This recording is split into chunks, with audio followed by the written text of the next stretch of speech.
আসসালামু আলাইকুম। যে যেখান থেকে দেখতেছেন সবাইকে আমার ক্লাস ইংলিশ ইউটিউব চ্যানেলের পক্ষ থেকে আন্তরিক শুভেচ্ছা। যে টপিকটি নিয়ে হাজির হয়েছে এই টপিকটি হচ্ছে সবথেকে ইম্পর্টেন্ট। যদি আপনি স্টুডেন্ট হয়ে থাকেন ফর এনি ক্লাস,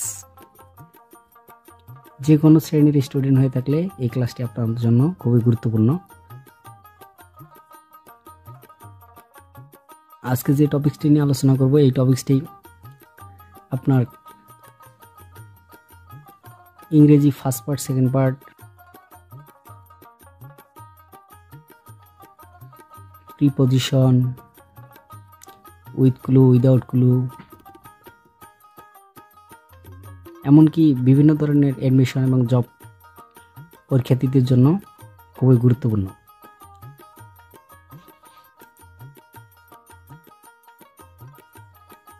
আপনি যদি সত্যি স্টুডেন্ট হয়ে থাকেন তাহলে আজকের ক্লাসটি আপনার জন্য। সো আমরা সময় নষ্ট না করে মেইন পয়েন্টে ফিরে যাই। Today's topic name is some important prepositional phrase. Some important prepositional phrase.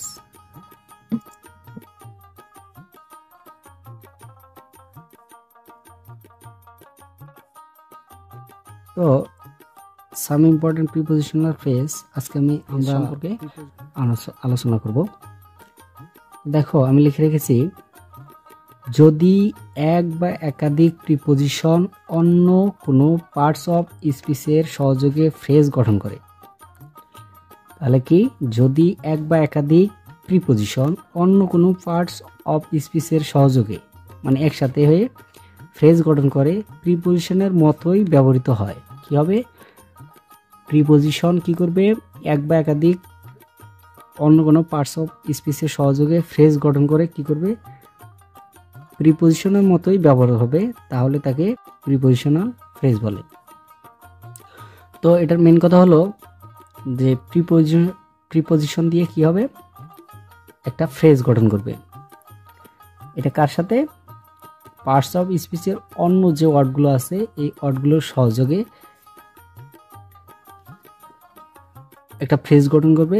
এই ফ্রেজটাকে বলা হয় প্রিপজিশনের মতোই ব্যবহৃত হবে, তাকে বলা হবে প্রিপজিশনাল ফ্রেজ। এই ফ্রেজগুলো একদম টোটাল মেমোরাইজ করে রাখতে হবে।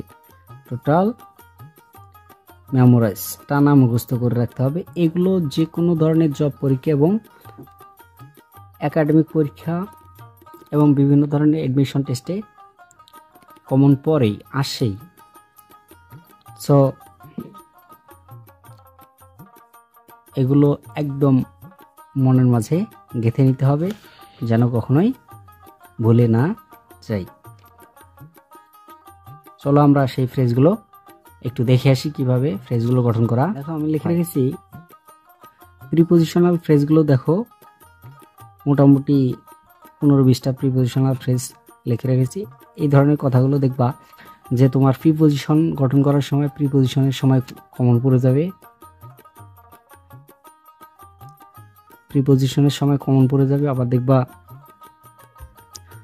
যে মাঝে মাঝে ওয়ার্ড উইদাউট ক্লু, উইথ ক্লুতে কমন পড়ে যাবে। দেখো, at the top of, at the top of. এই দেখো, অ্যাট দিয়ে শুরু হয়েছে, এটা একটা প্রিপজিশন, অফ একটা প্রিপজিশন। দেখবা দুইটা প্রিপজিশনের মাঝখানে একটা পার্টস অফ স্পিচ আছে। দেখো, দুইটা প্রিপজিশনের মাঝখানে একটা পার্টস অফ স্পিচ আছে, এটা হচ্ছে একটা প্রিপজিশনাল ফ্রেজ। তারপর দেখো, by dint of, by dint of. তারপর by means of, by means of. For the sake of, for the sake of. For the purpose of, for the purpose of. In accordance with, in accordance with. In case of, in case of. In course of, in course of. In lieu of, in lieu of. In honor of, in honor of. In the heart of, in the heart of. In front of, in front of. in harmony with, in harmony with, in the guise of, in the guise of, in obedience of, in obedience to, in obedience to, in respect of, in respect of, in spite of, in spite of, instead of, instead of, on account of, on account of, on the verge of, on the verge of, on the behalf of, on the behalf of। দেখো এই ধরনের প্রিপোজিশনগুলো common পড়ে যাবে কিভাবে, উইথগুলোতে আমাদের যে উইথগুলোগুলো আসে দেখবা যে উইথগুলোতে বক্সের মধ্যে দেওয়া থাকে, অ্যাড দেওয়া থাকে, অফ দেওয়া থাকে বা দ্য টপ দেওয়া থাকে, যে কোনো একটা শব্দর মাঝখান থেকে বা প্রিপোজিশন দেওয়া থাকে না, দেখবা শূন্যস্থানের আগে দ্য টপ অফ লেখার আগে শূন্যস্থান দেওয়া আছে, অ্যাটের জায়গায় ফাঁকা।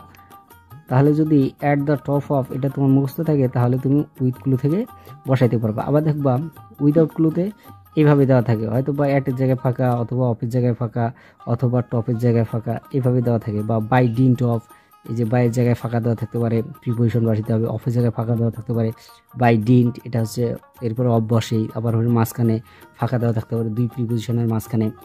উইদাউটগুলো এবং উইথগুলোতেও এগুলো কাজে লাগে।